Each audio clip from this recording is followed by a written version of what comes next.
Ya, Assalamualaikum warahmatullahi wabarakatuh. Kali ini setelah UTS, pertemuan berkaitan dengan materi statistika pendidikan akan dibahas oleh saya. Setelah sebelumnya, pertemuan tentang statistika pendidikan bersama Pak Riki. Nah, pada pertemuan setelah UTS ini kita akan lebih banyak praktek tentang bagaimana penerapan statistika pendidikan yang sudah dibahas dengan menggunakan software SPSS. Oke, mengulas saja sedikit bahwa analisis berdasarkan eh, apa ya namanya statistika pendidikan ini kan sebenarnya kalau misalkan saya menganalisis suatu data itu akan sangat berguna ketika nanti mahasiswa melakukan suatu penelitian. Jadi harap untuk mata kuliah ini benar-benar diikuti dengan sangat baik, diikuti pembelajarannya, kemudian apa yang dipraktekkan itu harap dilakukan juga di SPSS yang sudah diberikan oleh Pak Riki. Nah, di pertemuan kali ini kita akan membahas tentang analisis bivariat. Tapi secara umum, analisis itu, apa itu bivariat? Jadi, analisis secara umum berdasarkan banyak variabel itu dapat dibagikan ke dalam analisis univariat atau satu variabel, analisis bivariat atau dua variabel, dan analisis multivariat, lebih dari dua variabel. Nah, yang multivariat mungkin ini untuk statistika pendidikan lanjutan biasanya dibahas. Jadi intinya di dalam bivariat ini ada dua variabel. Nah, sebelum mempelajari ini tentu kita harus belajar dulu tentang variabel penelitian. Jadi secara umum variabel itu dapat dibedakan berdasarkan variabel X dan variabel Y. Jadi variabel X itu adalah variabel bebas dan variabel Y itu adalah variabel terikat. Ya. Jadi secara umum tadi sudah saya singgung variabel itu dapat dibedakan berdasarkan dua variabel X dan variabel Y. Jadi variabel X itu adalah variabel bebas dan variabel Y itu adalah variabel terikat. Nah, hanya ada dua penelitian ini secara umum. Sebenarnya masih ada yang bisa variabel lain, yaitu variabel moderasi. Nah, variabel moderasi itu adalah variabel yang ada di tengah-tengah antara variabel X dan variabel Y. Jadi secara umum variabel X itu adalah variabel bebas yang mempengaruhi variabel terikat. Jadi variabel itu arah tanda panahnya ke Y. Jadi variabel bebas itu akan mempengaruhi variabel terikat. Ada moderasinya, misalkan ini variabel moderasi, MO gitu ya saya sebut. Misalnya contohnya apa? Kita ingin meneliti tentang pembelajaran berbasis proyek misalkan, atau PJBL. Nah, pembelajaran berbasis proyek atau project based learning itu bagaimana pengaruhnya terhadap kreativitas siswa. Kreativitas. Nah, maka PJBL di sini akan bertindak sebagai variabel bebas dan kreativitas itu bertindak sebagai variabel terikat. Kok bisa? Bagaimana Bapak membedakannya? Misalkan karena PJBL itu adalah variabel yang mempengaruhi. Tidak mungkin kan kreativitas itu mempengaruhi PJBL, tidak mungkin.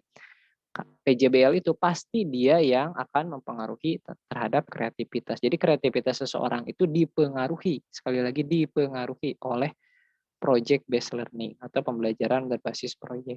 Nah, pengaruh itu tidak serta-merta bersifat langsung, tapi juga ada pengaruh lain yang mungkin akan memoderasi pengaruh dari project based learning terhadap kreativitas. Contohnya apa? Misalkan kepemilikan buku. Kepemilikan buku, ya. Kepemilikan buku ini akan mempengaruhi terhadap kreativitas, ya. Tapi ini bukan variabel bebas. Variabel bebas kita ya ini, tapi ini akan memoderasi variabel kepemilikan buku ini. Sehingga kita sebut ini adalah variabel moderasi.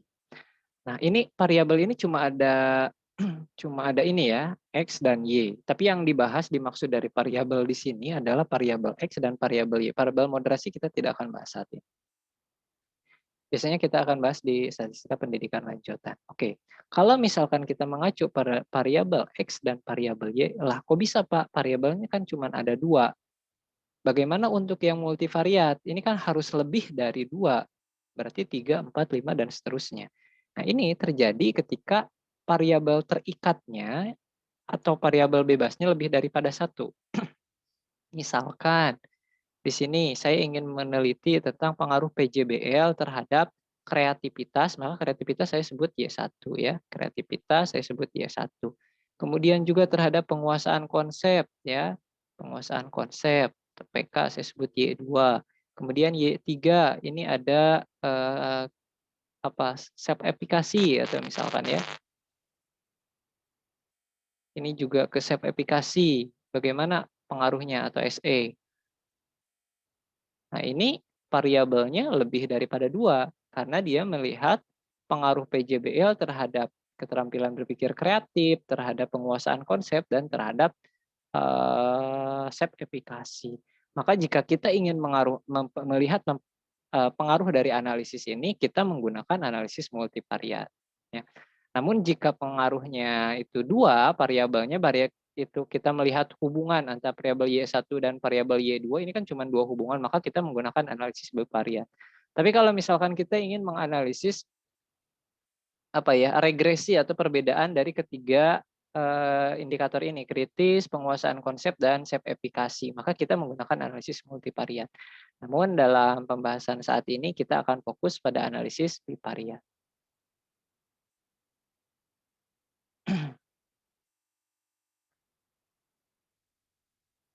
Nah, apa itu analisis bivariat? Tadi sudah disebutkan bahwa analisis bivariat itu lebih dari dua variabel, yaitu memang hubungan antara satu variabel dengan variabel lainnya. Melihat hubungan antara variabel X dengan variabel Y misalkan ya. Maka itu merupakan contoh dari variabel bebas. Misalkan di sini pengaruh dari variabel X terhadap pengaruhnya terhadap variabel Y. Atau hubungan variabel Y1 terhadap Y2 misalkan. Kemudian misalkan kita ingin melihat apakah model pembelajaran kooperatif Jigsaw itu mempengaruhi penguasaan konsep mahasiswa. Maka ini kita menggunakan analisis bivariat atau analisis komparasi ya. Jadi X itu pengaruhnya terhadap Y. Nah, kita menggunakan bagaimana pengaruhnya untuk melihat pengaruh penguasaan model Jigsaw terhadap penguasaan konsep, maka kita menggunakan ijo hipotesis. Apakah nanti hasil hipotesisnya itu signifikan atau tidak signifikan antara dua pilihan itu yang ingin kita analisis.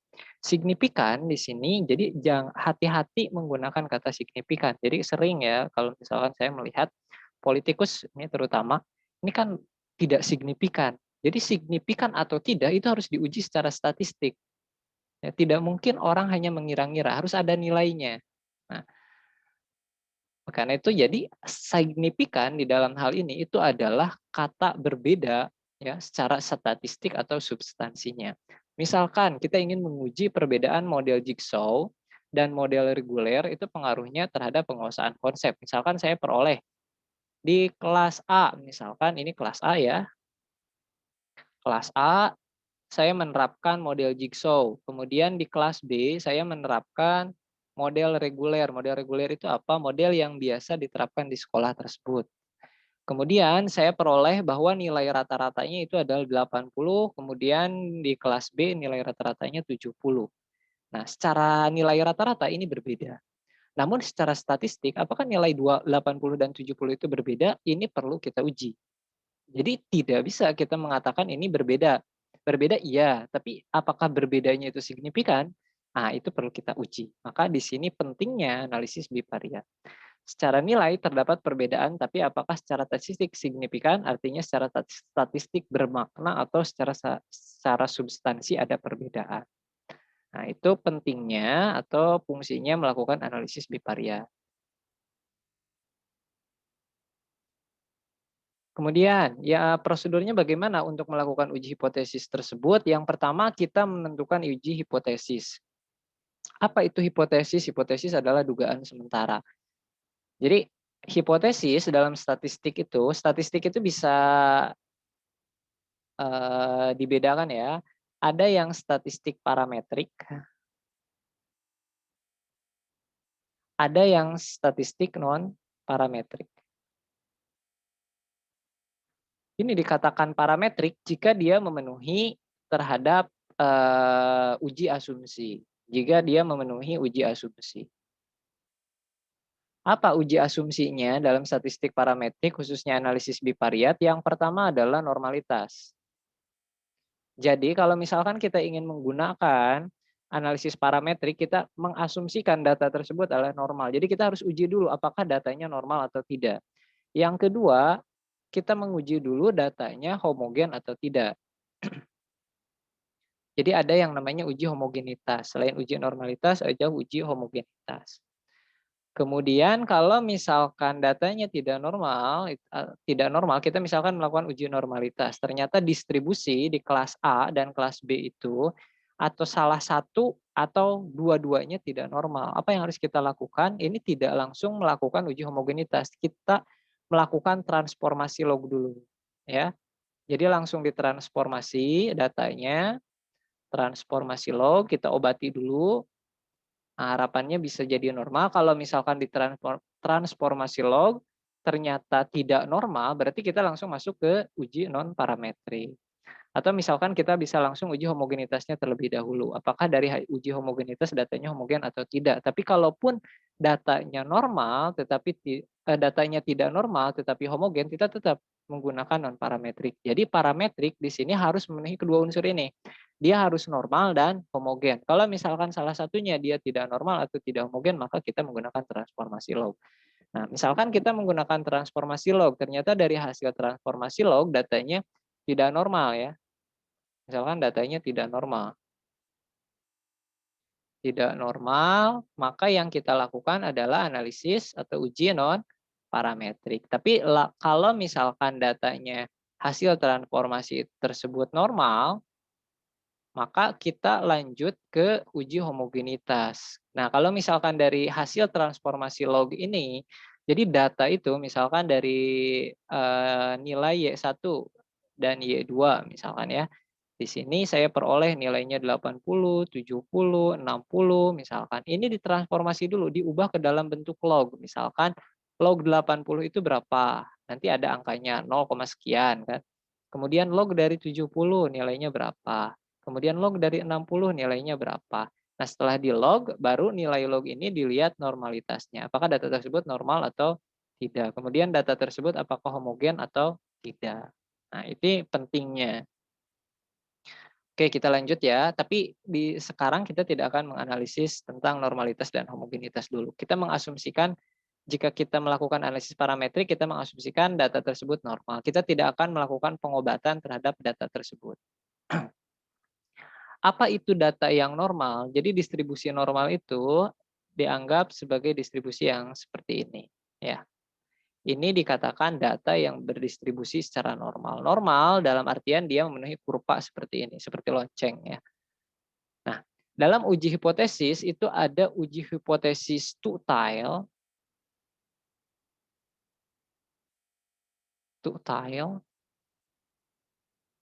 ada yang uji hipotesis one-tile. Tile itu ekor ya, berarti 2 ekor atau 1 ekor. Mana ekornya? Ekornya adalah ini. Ini kalau misalkan kita melakukan two-tile, maka indeksnya nanti akan ada di sini. Ini adalah daerah penolakan. Ya. Berarti di sini daerah penerimaan yang tidak saya arsir. Ini jika two-tile. Apa bedanya two-tile dan one-tile? Ini two-tile, kemudian yang ini one-tile. Misalkan one-tile itu bisa ke kiri, bisa ke kanan. Nah, ini misalkan one-tile ke kiri, ini one-tile ke kanan. Nah, ini bergantung daripada hipotesisnya. Misalkan kita berhipotesis bahwa tidak ada perbedaan signifikan antara kelas A yang belajar tentang jigsaw tadi yang saya contohkan dan kelas B yang belajar dengan model pembelajaran reguler. Nah, itu bentuk hipotesisnya kalau tidak ada perbedaan berarti itu tidak ada arah, tidak ada direction di sana. Berarti kita sebut itu adalah uji hipotesis yang menggunakan two tile. Namun jika kita menggunakan one tile itu hipotesisnya akan berbunyi seperti ini. Misalkan nilai kelas A ya, nilai kelas A itu lebih besar dari sama dengan 75. Maka ini one tile hipotesisnya. Nah, berarti ini H0 misalkan ya. Kemudian HA-nya nilai kelas A tidak sama dengan 75. Maka yang ini berarti HA-nya nilai kelas A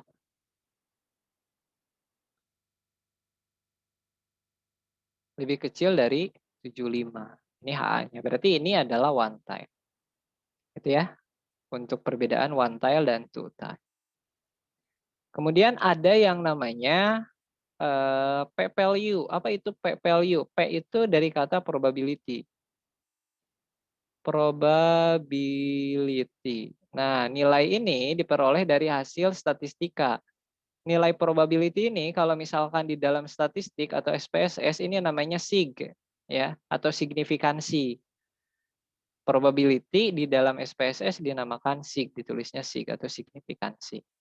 Apa itu signifikansi? Dia adalah nilai yang akan kita gunakan dengan membandingkan dengan taraf signifikansi atau alfa. Alfa di sini adalah taraf signifikansi. Jadi banyak istilah yang harus benar-benar dipahami ya dalam statistika, khususnya dalam analisis bivariat itu ada yang namanya probabilitas dan taraf signifikansi. Probabilitas itu adalah hasil perhitungan yang di dalam SPSS namanya sig.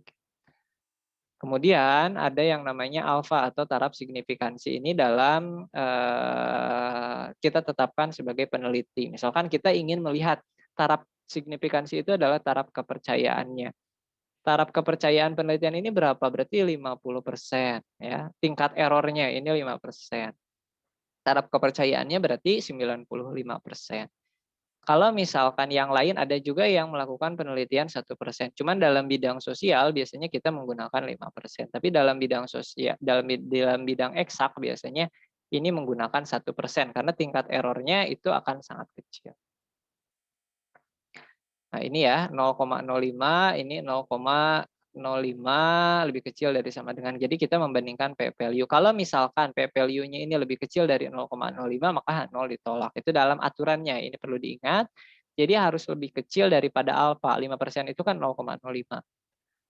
Harus lebih kecil dari sama dengan 0,05 maka H0 ditolak. Jika lebih besar maka H0-nya diterima.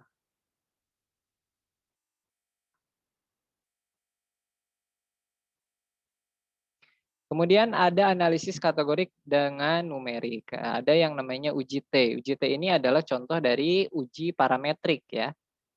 Uji T ini menguji perbedaan min antara dua kelompok. Uji T digunakan bila varian kategori isinya dua nilai atau kelompok, misalnya gender, pria wanita, umur, tua muda, kinerja baik buruk.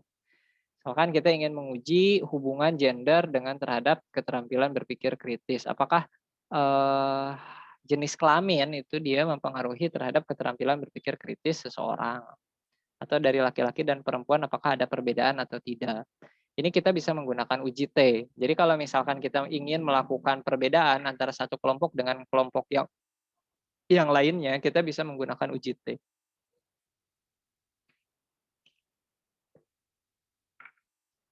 Ya, yang kedua kita juga bisa membandingkan nilai pretest dan post-test. Ya. Nilai pretest dan post-test ini bisa dibandingkan dengan menggunakan uji T. Apakah ada pretest itu adalah tes awal, post-test itu adalah tes akhir.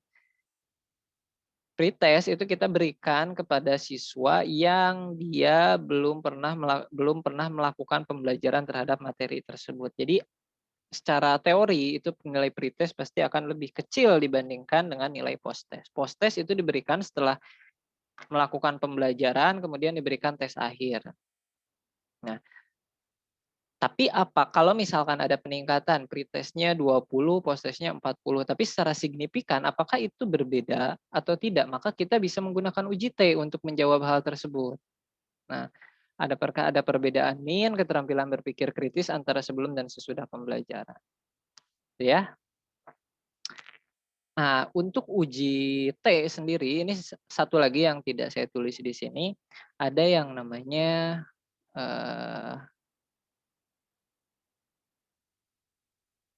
uji one sampel ya. Uji one sampel. One sampel. Uji one sampel di sini digunakan ketika kita ingin membandingkan satu kelompok dengan nilai tertentu. Misalkan kita tidak bisa melakukan penelitian pada 2 kelas. Tadinya kita ingin membandingkan apakah model pembelajaran atau inovasi pembelajaran yang kita lakukan, misalkan kita menggunakan intervensi terhadap media pembelajaran, kita melakukan intervensi terhadap pembaruan dari sebuah pembelajaran, dari inovasi treatment yang kita lakukan, kita bisa menggunakan, tapi hanya dilakukan satu kelas, maka kita bisa menggunakan one sampel. One sampel di sini dia akan membandingkan apakah nilai tersebut itu dia signifikan atau tidak dengan membandingkan dengan nilai KKM misalkan, atau dengan populasi misalkan.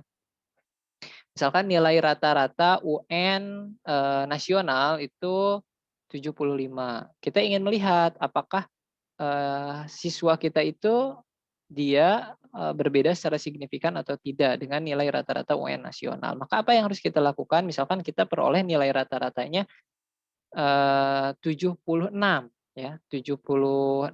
Sedangkan nilai UN rata-ratanya adalah 75. Maka kita bisa membandingkan secara angka ini berbeda antara 75 dan 76. Namun secara statistik apakah itu terjadi perbedaan yang signifikan atau tidak? Maka kita harus melakukan uji. Nah, ujinya itu adalah bukan uji T independen atau uji T dependent, maka kita menggunakan uji one sample T. Ya. Itu untuk yang one sample T, kemudian ada yang namanya uji T independent, kemudian ada yang namanya uji T dependent. Independent, bedanya berarti yang satu independen, yang satu dependent. Dua-duanya sama, tiga-tiganya sama uji T. Apa itu independen? Independen itu adalah bebas, ya, artinya dia bebas. Kenapa dia disebut bebas? Berarti dependen itu terikat. Apa yang membedakan, apa yang bebas dan apa yang terikatnya? Ini didasarkan pada sampelnya. Ya, kita melihat sampelnya. Kalau sampelnya itu sampelnya bebas dan terikat. Apa itu sampel bebas? Sampel bebas itu dia tidak terikat dengan satu sama lainnya. Misalkan kita melakukan penelitian terhadap ingin membandingkan nilai pretest dan posttest. Itu sampelnya sama. Yang beda apa? Yang beda itu adalah treatmentnya. Yang pertama dia tes pretest, berarti tes awal, sedangkan post-test itu tes akhir. Tapi sampelnya sama siswanya. Berarti itu kita menggunakan uji T dependent, karena kita ingin membandingkan pada satu sampel yang terikat. Nah, maksudnya terikat itu di sana. Jadi antara treatment satu atau intervensi satu dengan intervensi dua itu ada ikatannya gitu.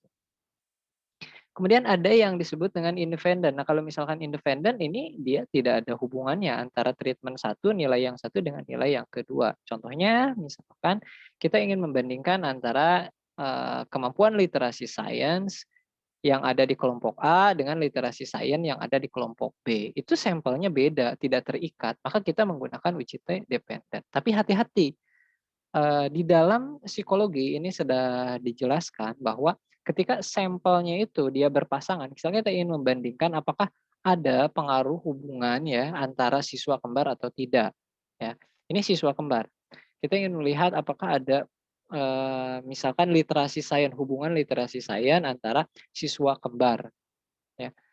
Nah, kita melihat kalau misalkan siswa kembar, kita ingin membandingkan siswa kembar, maka kita menggunakan uji T dependen. Walaupun sampelnya beda, tetapi dalam kasus ini dia dikatakan apa ya, berpasangan gitu karena dia kembar gitu. Otomatis kita menggunakan dependen. Atau misalkan eh, jadi tidak bergantung pada apa ya, tidak bergantung pada jenis sampelnya sama atau tidak, tapi pada karakteristiknya. Seperti tadi, yang kembar itu sampelnya beda antara yang A dan yang B. Tetapi karena dia berpasangan gitu, karena dia kembar dan kita mau meneliti apa namanya yang kembar tersebut, apakah dia memiliki hubungan atau tidak, maka kita menggunakan wujudnya dependent. Contoh yang lain adalah kita ingin melihat apakah ada hubungan gitu ya, hubungan antara suami istri terhadap terhadap kemampuan belanja misalkan, atau tingkat tingkat menjaga ekonomi atau stabilitas ekonomi di keluarga. Nah, itu sampelnya dependen karena suami istri gitu ya. Jadi tidak tergantung pada sama atau tidaknya sampel yang digunakan, tetapi bergantung pada karakteristik penelitiannya. Kalau karakteristik sampelnya yang kita anggap itu dia ada hubungan, maka kita menggunakan wujudnya dependen. Itu ya. Jelas ya bedanya ya. Misalkan di sini perbedaan rata-rata berat badan sebelum diet dan sudah diet. Ini sama kasusnya dengan pre dan post test. Kalau yang pre dan post test itu sudah jelas sampelnya sama. Tapi tidak hanya sama. Selain sama, kita juga kalau yang sama sudah jelas ya. Yang sama itu dia pasti menggunakan sampel tie dependent. Maka ada untuk yang beda kita harus hati-hati. Apakah karakteristiknya juga sama? Apakah karakteristiknya juga beda? Kita harus lihat. Kalau misalkan kasusnya tadi dia berpasangan itu ada firing di sana, maka kita menggunakan widget dependent.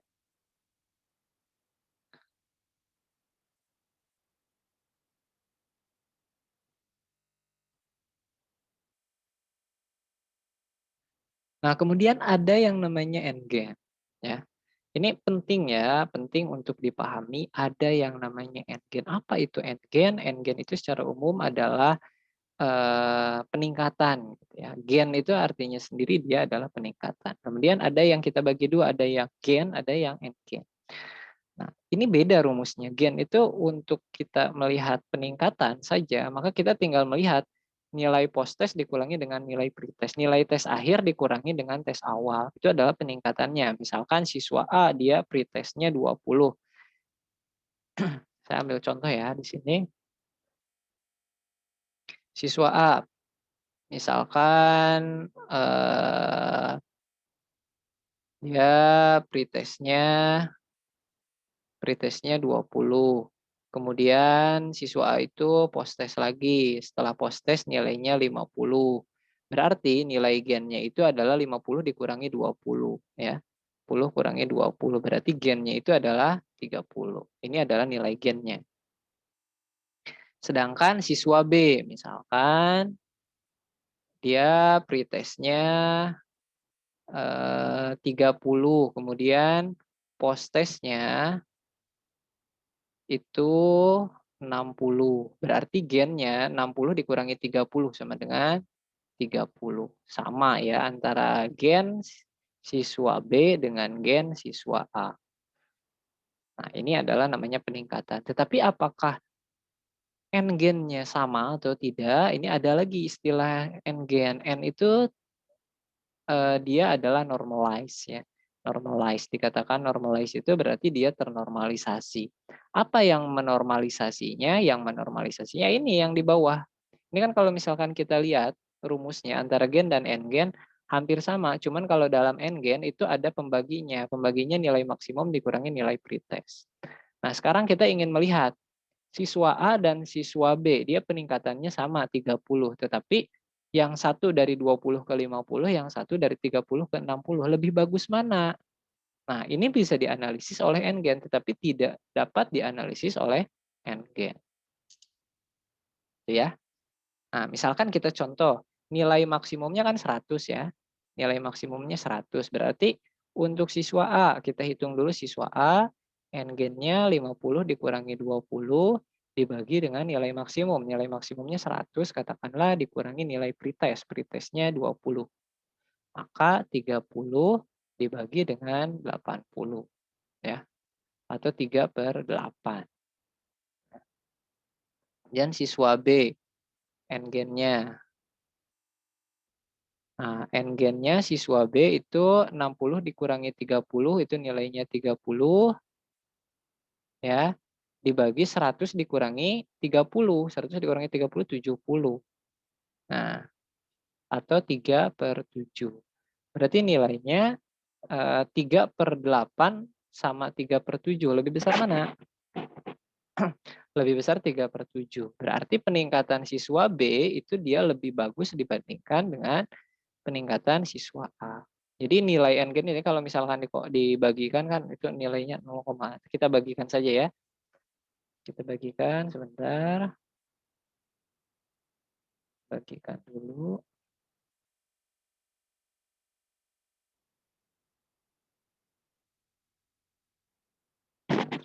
3/7.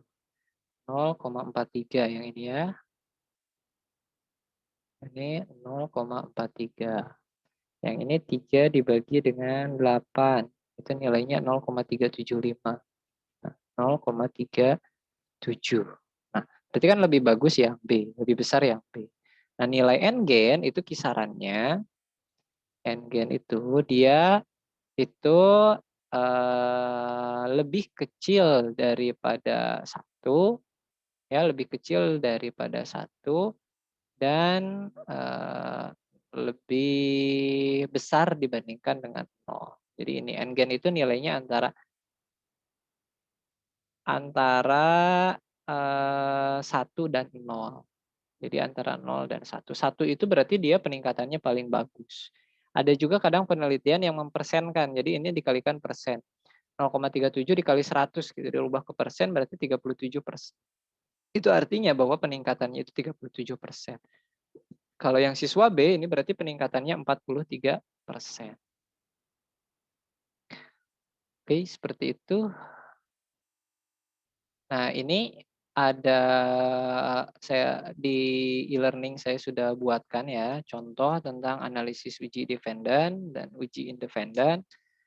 Kemudian di sana ada nilai pretest, posttest, endgen ya, saya sudah rubah ke dalam bentuk persen endgen, kemudian ada kelas A dan kelas B. Oke, kita masuk ke prakteknya.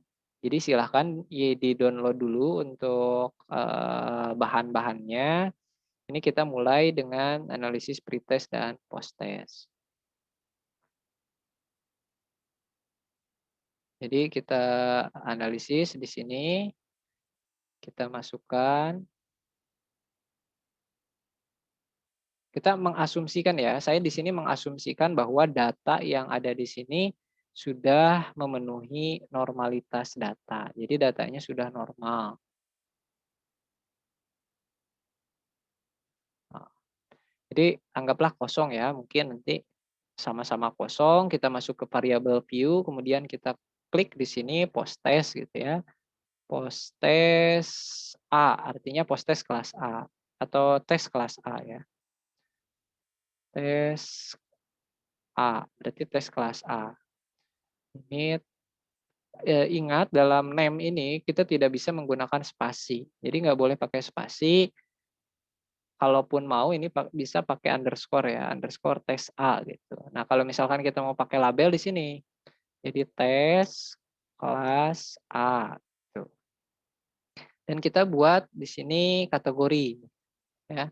Kita buat kategori, di sini tipenya nggak usah dirubah, biarkan default saja. Nah, untuk di value ini anggap kelas 1 ini kita beri kode 1 itu adalah untuk pretest ya. Kita add, kemudian 2 itu untuk post test. Kemudian add. Oke. Nah, udah ya. Udah masuk ya datanya. Ada tes A dan kategori. Nah, sekarang kita tinggal copy saja. Kita ingin melihat yang jigsaw terlebih dahulu. Kita copy yang ini, yang jigsaw. Nah, di sini kita pindahkan ke sini. Nah, berarti di sini kodenya 1 sampai atas ya. Kode 1. Karena dia tadi pretest kode 1 itu. Jadi kita kasih kode 1 di sini. Ini bisa di-copy untuk mempercepat. Bisa di-copy ke sini.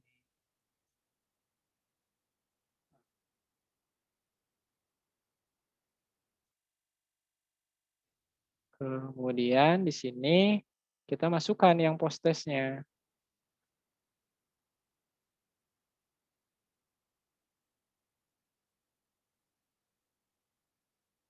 Nah, ini kita masukkan 2.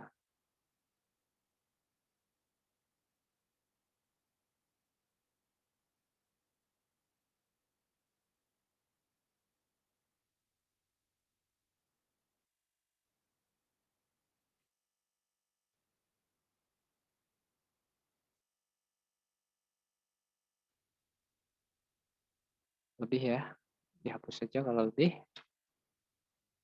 Kalau misalkan di sini ada yang beda angkanya, itu kemungkinan settingan di Excel-nya itu berbeda dengan settingan yang ada di SPSS. Silakan diubah, ini settingan, itu settingan numeratornya ya. Jadi dalam numerator itu biasanya ada yang menggunakan titik, ada yang menggunakan koma.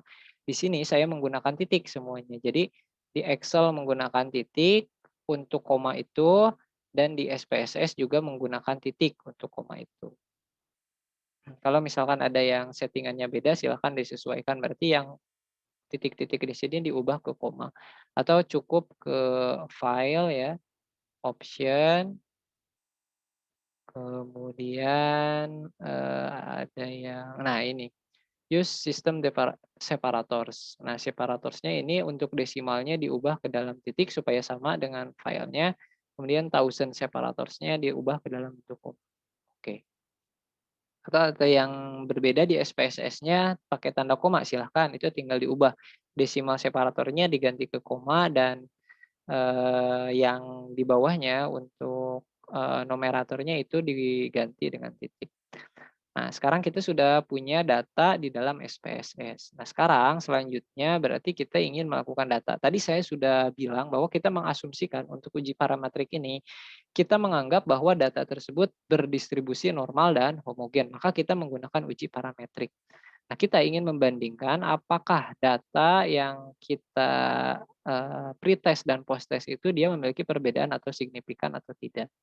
Nah, caranya adalah klik analyze, setelah analyze ini masuk ke compare mean.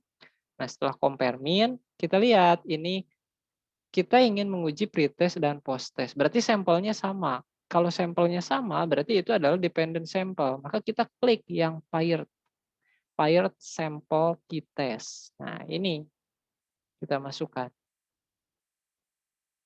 ya. Kita masukkan, ini oh sorry. Ini kayaknya kita tidak perlu menggunakan ini, tidak perlu menggunakan ini. Coba kita langsung masuk ke sini aja.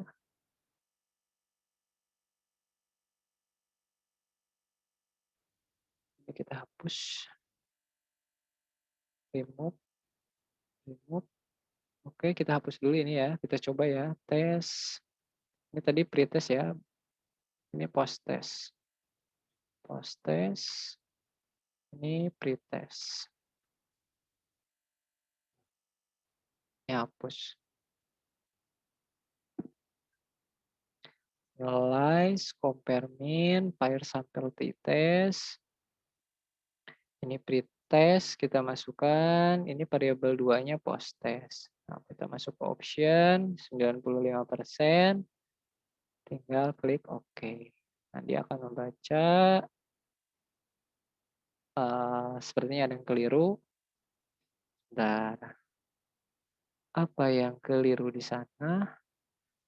Klik analyze, compare mean, pair sample t-test. Tes, oh ya ini belum dimasukkan ya. Ini posttestnya. Oh ada, masih kebaca kategori ya. Ini pretest, ini posttest.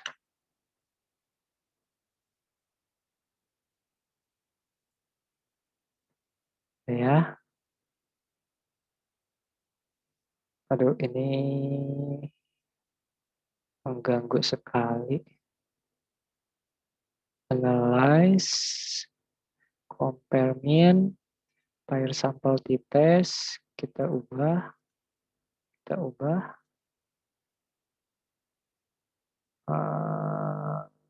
kita masukkan lagi, tes A, tes kelas A, pretest dengan ini, kita bandingkan ini dengan ini. 95%, kita lihat. Nah, ini sudah ada ya nilainya, nilai perbandingan. Nah, Sorry, biar tidak pusing ini saya rubah dulu ya. Ininya kita rubah. Nah, biar sama ini kan sudah pretest, ini posttest. Kita membandingkan nilai pretest dan posttest yang ada di model A jigsaw.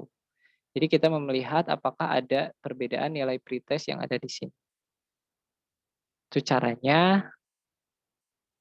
Kemudian analyze, kemudian compare mean, one sample, pair sample t-test, masukkan angka-angkanya tadi pre-test kita bandingkan dengan post-test, post-test kita bandingkan dengan pre-test. Atau misalkan ini sebenarnya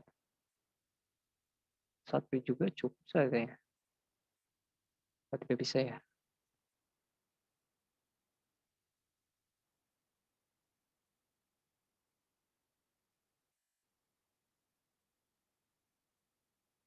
Nah ini, jadi cukup satu aja ya, kita membandingkan nilai pre-test dan post-test.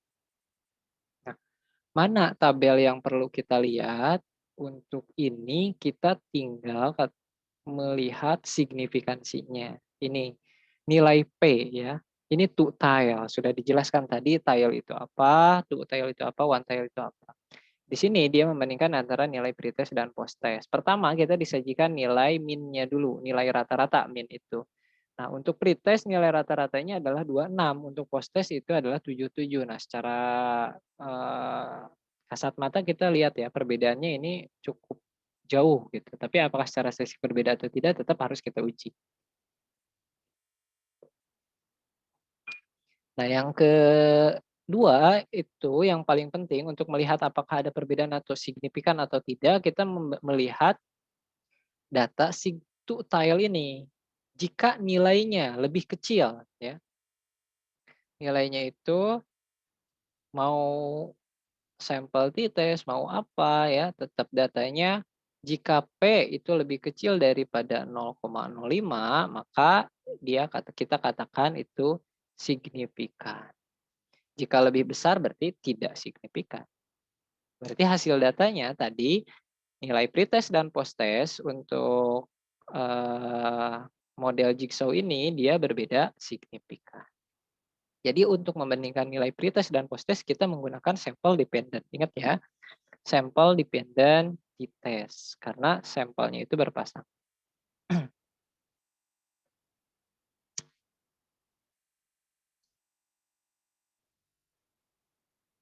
Ini korelasinya cukup tinggi ya. Disajikan juga korelasi. Oh, maksudnya kecil ya korelasinya. Ini ada 0,07. Korelasi itu nilainya antara -1 sampai dengan +1. Semakin mendekati 1, +1 atau -1 berarti korelasinya semakin bagus, semakin kuat. Gitu. Oke, next ya.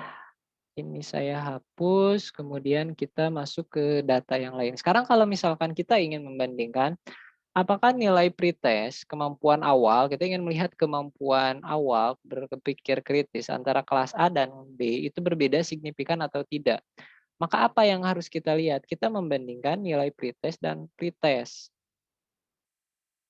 Jadi kita membandingkan nilai pretest dan posttest. Dan nilai pretest dan pretest. Nah, di sini saya menggunakan data yang tadi ya. Ini saya hapus dulu.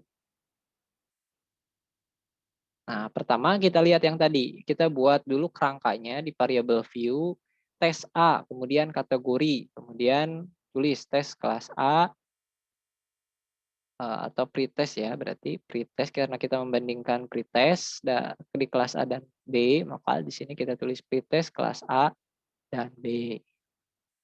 Nah, di sini juga kita tulis pretest. Nah, kita tulis copy, pindah data yang ini, copy, di paste ke sini. Nah, kode 1 itu untuk yang kelas A. Sedangkan kode 2 itu adalah pretest yang kelas B. Nah, itu ya. Sekarang kita karena ini sampelnya berbeda kan ya. Dari karakteristik sampelnya berbeda. Kemudian ini tidak ada pasangannya, tidak ada ikatannya antara kedua sampel tersebut. Antara nilai pretest di kelas A, nilai pretest di kelas B itu tidak ada virate-nya. Maka kita menggunakan analisis independen. Kita masukkan analyze, compare mean, kemudian independent sample t-test. Ini sama dengan yang tadi kita menganalogikan bahwa data tersebut itu memenuhi karakteristik data normal ya dan homogen. Nah, kita masukkan pretest ke atas, kemudian grouping variabel ke kategori ke grouping variabel. Kita klik define group. Grup 1 itu sesuai kodenya yang ada di sini ya. Kalau tadi kita masukkan 1 dan 2, berarti kini grup 1 itu sama dengan 1, grup 2 itu sama dengan 2, continue. Udah optionnya nggak usah diocak-acek, ini biasanya sudah general ya, pakai 95%, kita klik OK. Seperti biasa, kategori 1 ini dikategorikan untuk kelas A dan kategori 2 untuk kelas B. Nah, di sini adalah ada standar deviasi ya, ada standar deviasi, ada mean. Mean-nya ini mirip-mirip ya, 26, 25. Tapi apakah ini statistik berbeda atau signifikan? Mana yang kita lihat? Kita cari nilai sig-nya. Nah, ini ada independent sample t-test. Kita lihat nilai sig-nya, mana sig-nya? Nah, ini kan, ini untuk uji F-nya ya. Ini nilainya 0,436. Nah, ternyata dari nilai F itu dia tidak memperlihatkan perbedaan signifikan. Nah, sekarang yang kita gunakan itu adalah uji T. Nah, uji T ini DF-nya, sig-nya untuk uji T ini. Yang ini 0,436 itu adalah DF untuk sig untuk uji F. Sedangkan untuk uji T, sig-nya kita menggunakan ini 0,790. Nah, karena nilainya P lebih besar dari 0,05, ini 0,790 itu lebih besar atau lebih kecil dari 0,05? Lebih besar kan? Kalau misalkan lebih besar, berarti itu adalah tidak ada perbedaan signifikan. Artinya, kemampuan awal kelas A dan kelas B itu tidak berbeda secara signifikan. Ya, kita lihat aja nilai min-nya. Yang 126, yang 125. Mirip-mirip kan? Tidak terlalu jauh angkanya. Nah, untuk kasus seperti ini kita ingin membandingkan antara nilai di satu kelas dengan kelas yang lainnya, kita menggunakan independent sample t-test. Begitupun dengan post test, kita ingin membandingkan nilai post test dengan post test. Maka yang kita gunakan itu adalah nilai dari ya, kita menggunakan tekniknya independent sample t-test. Bukan dependent, tapi independent karena berbeda kelas. Nah, dalam penelitian biasanya yang kita lakukan pertama-tama adalah membandingkan dulu nilai pretestnya. Kalau kita ingin membandingkan antara nilai antara di kelas A dan B, apakah nanti kemampuan akhirnya berbeda atau signifikan? Mana yang kita gunakan? Apakah kita menggunakan nilai post testnya? Apakah endgain-nya? Kenapa kita perlu mempersiapkan endgain dan post testnya? Kenapa tidak cukup post test saja? Karena khawatirnya begini, kalau misalkan ada kasus kita membandingkan nilai pretest antara di kelas A dan kelas B, ternyata hasil ujinya tersebut memperlihatkan perbedaan yang signifikan. Maka yang kita uji itu bukan post testnya, kita tidak bisa membandingkan data post testnya karena dari kemampuan awalnya berbeda. Ya kita membandingkan dua kelompok yang memiliki kemampuan yang berbeda kok bisa dibandingkan kan. Seperti itu ya logikanya. Kemudian kita berasumsi pada data post testnya. Itu kan tidak adil, itu akan ada bias.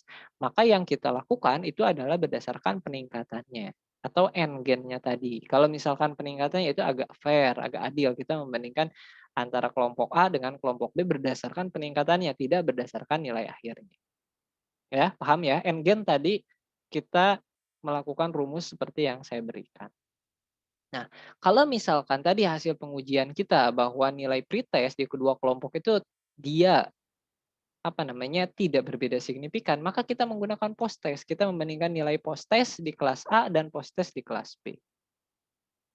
Itu ya, kita membandingkan nilai post testnya. Untuk post testnya saya tidak akan contohkan. Oke, kita langsung masuk ke analisis korelasi. Ya. Ini untuk yang ini ya, ini kan kita mulai dari jam 7. Untuk yang jam 7 ini silahkan dicoba. Kemudian nanti post testnya ya, nanti dicoba post test. Coba dibandingkan, di sini kan ada 3 sheet ya, antara analisis korelasi, bivariat, dan validitas dan reliabilitas.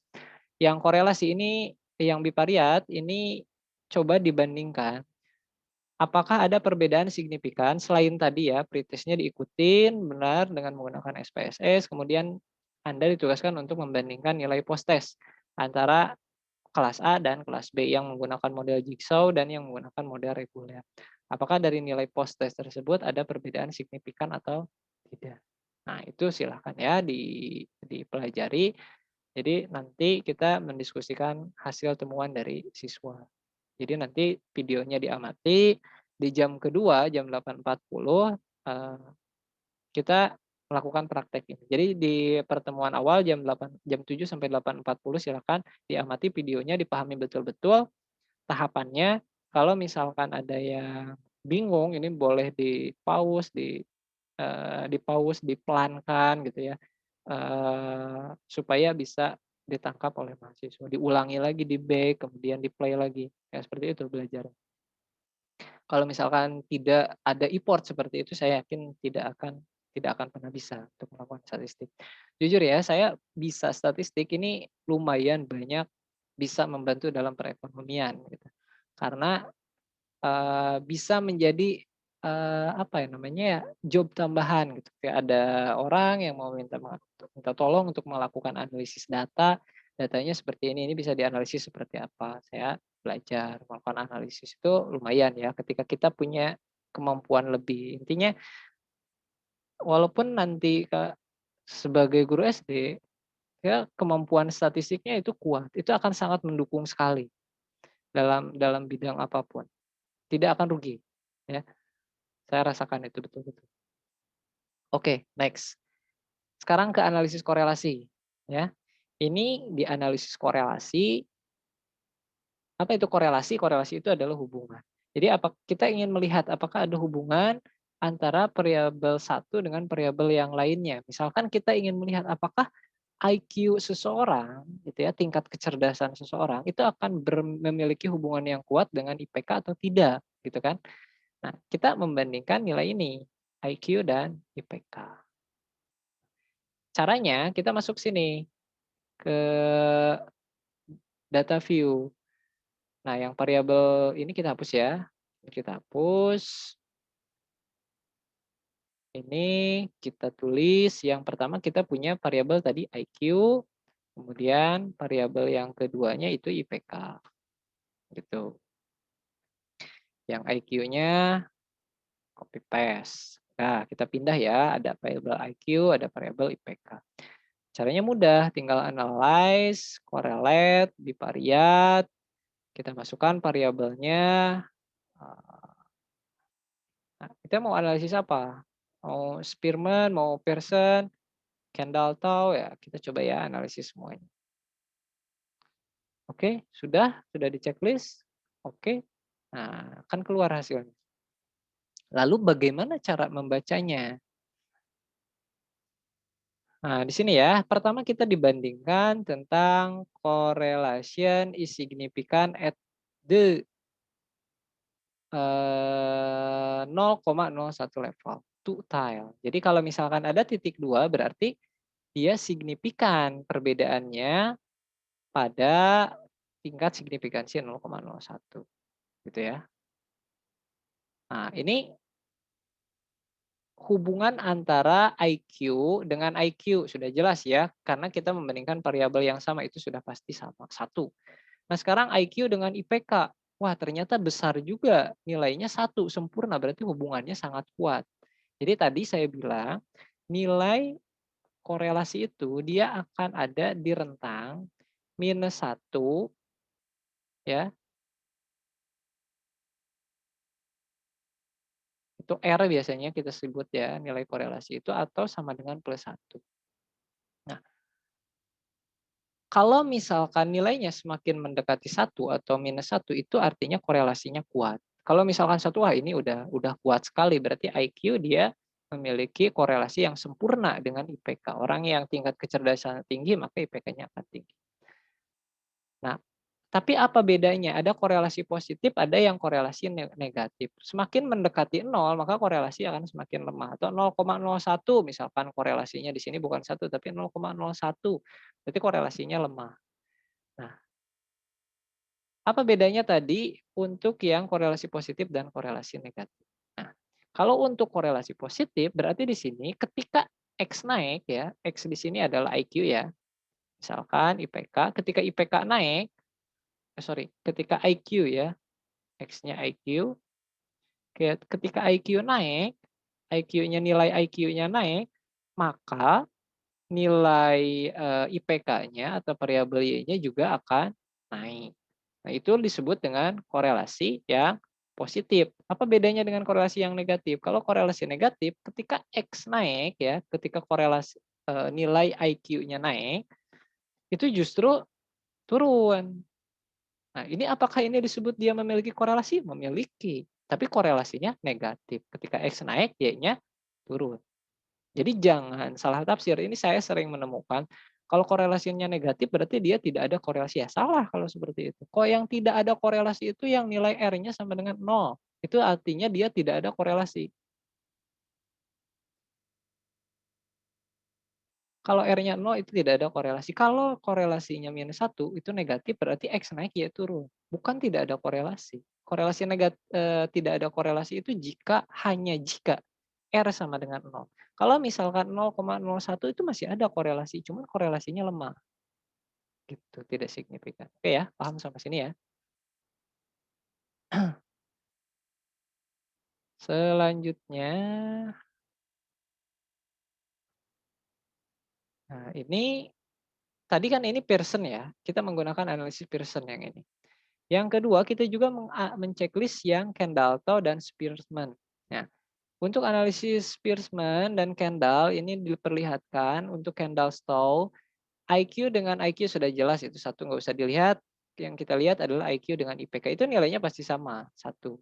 Nah, Spearman Row ini nilainya satu. Ini kan signifikan karena bintangnya dua. Nah kita lihat bintangnya aja.